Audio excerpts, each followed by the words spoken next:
హైదరాబాద్లో కొత్త ఆర్టీసీ బస్సుల ప్రారంభోత్సవ కార్యక్రమం జరుగుతోంది. లైవ్లో చూద్దాం. రాష్ట్రం నలుమూలల రవాణా సౌకర్యాన్ని స్తంభింపజేసి మీతో పాటు సింగరేణి కార్మికులు, విద్యుత్ కార్మికులు, కుల సంఘాలు, తెలంగాణ సమాజమంతా అండగా నిలబడి ఆనాడు తెలంగాణ రాష్ట్ర సాధనలో మీ వంతు పాత్ర పోషించిండ్రు. కాబట్టి ఈరోజు తెలంగాణ రాష్ట్రంలో మనం నిలబడి 100 బస్సుల ప్రారంభోత్సవ కార్యక్రమాన్ని జరుపుకుంటున్నాం. రాష్ట్రం వచ్చినాక మీ సమస్యలన్నీ పరిష్కారం అవుతాయని మీ కార్మిక సంఘాలను పిలిచి ఆనాటి ప్రభుత్వాలు చర్చలు జరిపి దీర్ఘకాలికంగా అపరిష్కృతంగా ఉన్న మీ సమస్యలు పరిష్కారం అవుతాయని మీరందరూ భావించినారు, మేము కూడా భావించినాం. కానీ దురదృష్టవశాత్తు తెలంగాణ ప్రజల కోసం తెలంగాణ ప్రజలు ఎన్నుకున్న ప్రభుత్వం కార్మికులను శత్రువులుగా చూసి మీరు తెలంగాణ రాష్ట్రంలో సమ్మెకు పిలిపిస్తే దాదాపుగా 90 రోజులు మీరు సమ్మె చేపట్టిందని నేను అనుకుంటున్నా. రోజు దాదాపుగా నెలల కొద్దీ మీరు సమ్మె చేసినా ఆనాటి ప్రభుత్వం మీతో చర్చలు జరపలేదు. 36 మంది కార్మికులు తెలంగాణ రాష్ట్రంలో సమ్మె సందర్భంగా చనిపోయినరు. కనీసం ఆ కుటుంబాలను ఆదుకోవాలన్న ఆలోచన కూడా ఆనాటి ప్రభుత్వాలు ఆలోచన చేయలే. మీ కార్మికుడే ఖమ్మం జిల్లా వాసి పెట్రోల్ పోసుకొని తగలబెట్టుకున్నప్పుడు అతను చావు బతుకుల మధ్యలో ఉంటే ఓవైసీ హాస్పిటల్లో మేమందరం వచ్చి ఆ కార్మికును పరామర్శించడం జరిగింది. ఆ తర్వాత వారు మరణించడం జరిగింది. ఆ కుటుంబానికి ఆర్థికంగా లోటు లేదు. ఆర్టీసీ ఉద్యోగం లేకపోయినా బ్రతకగలిగే స్తోమత ఉన్నా వేలాది మంది సహచర కార్మికుల సమస్య పరిష్కారం కావాలి, ఆనాటి ప్రభుత్వానికి కనువిప్పు కలగాలి అని ఆ కార్మికుడు ప్రాణత్యాగం చేసిండు. అయినా మీ కార్మిక సంఘాలను రద్దు చేసిండ్రు తప్ప కార్మిక సంఘాలతోని ఆనాటి ప్రభుత్వం చర్చలు జరిపే ప్రయత్నం చేయలేదు. మీ సమస్యను పరిష్కరించాలన్న ఆలోచన చేయలే. నాకు తెలిసి ఆ రోజే మీ సంఘాలను రద్దు చేసి మీ కార్మికుల సమస్యలను చర్చల ద్వారా పరిష్కరించని ప్రభుత్వాన్ని రద్దు చేయాలని ఆ రోజే మీరు సిద్ధమైనరు.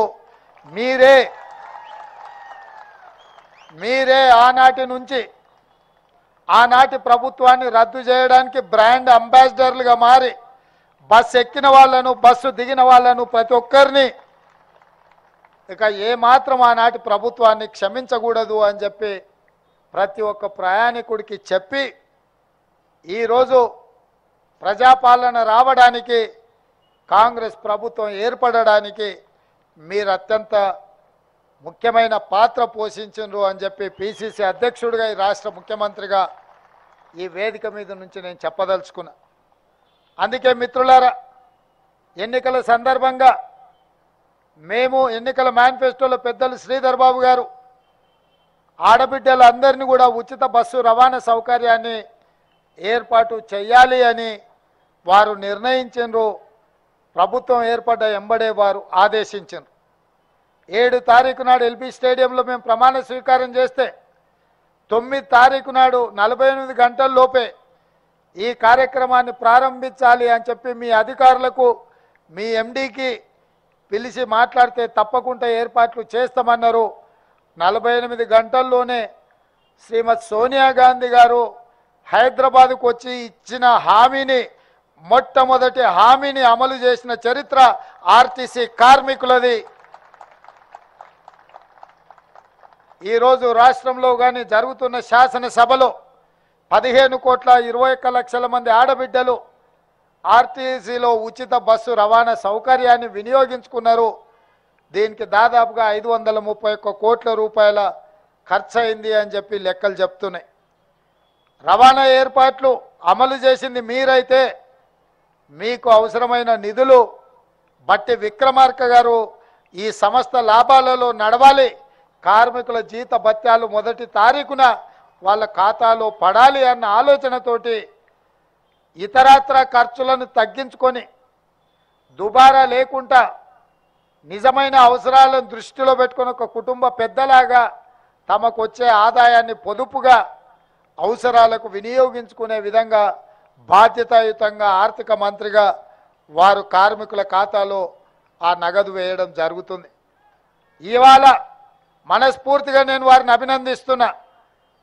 తెలంగాణ రాష్ట్రంలో కాంగ్రెస్ ప్రభుత్వం ఏర్పడ్డ తర్వాత మొట్టమొదటి బడ్జెట్ని ఈరోజు శాసనసభలో ప్రవేశపెట్టిండు.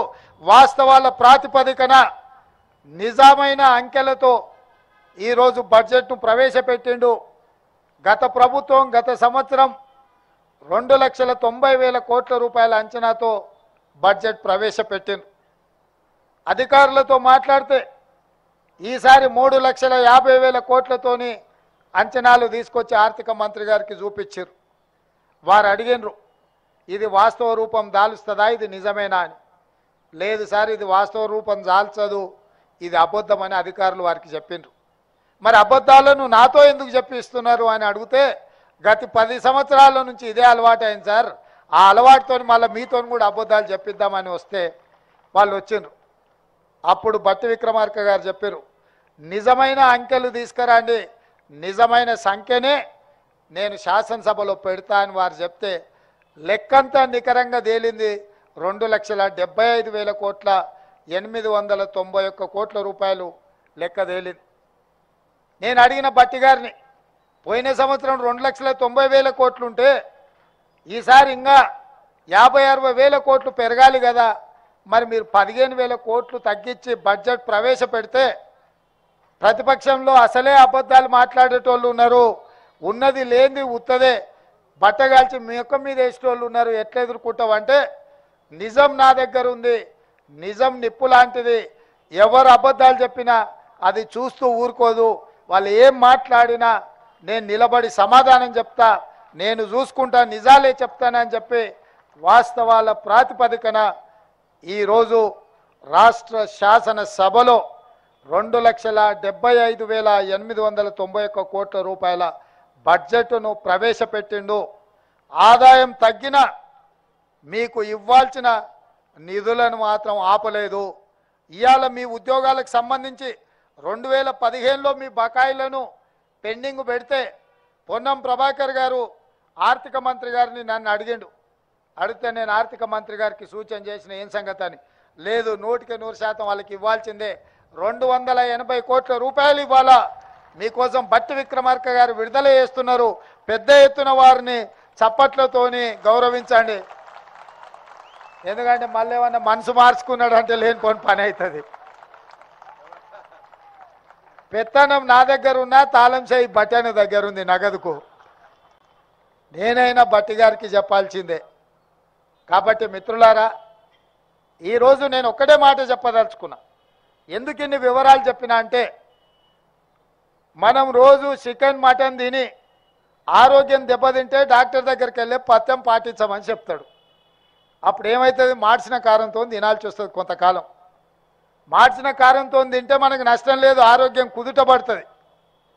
గత 10 సంవత్సరాలు అబద్ధాల పేరు మీద 1,000 కోట్ల రూపాయల నిధులు కేటాయించినట్టు కాగితాల మీద చూపించి అబద్ధ ప్రచారాలు చేసి ప్రజల్ని నమ్మించి నట్టేట గత ప్రభుత్వం ముంచితే, నిజం నిష్ఠూర్కమైన పర్వాలేదు, నిజం ఈరోజు నేను చెప్తే మిగతా 364 రోజులు ప్రశాంతంగా పరిపాలన చేయగలుగుతాం. ఒక్కరోజు సంతోష పెట్టడానికి అబద్ధం చెప్తే 364 రోజులు అబద్ధాలు చెప్పుకుంటూ బతకాల్సి వస్తుందని మా బట్టి గారు మాట్లాడినరు. మా బట్టి గారు మాట్లాడిన దాంట్లో వాస్తవం ఉందని నాకు అనిపించింది. అందుకే